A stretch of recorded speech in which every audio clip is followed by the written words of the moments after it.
how to assemble your Perfect Fit blind.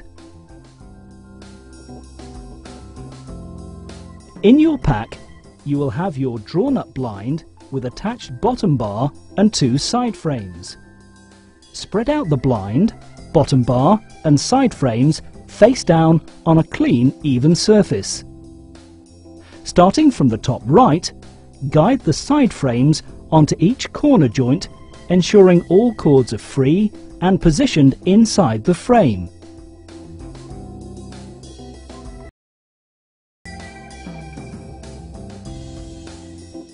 Next, tighten the 2 screws on each corner joint to secure the frame firmly into place.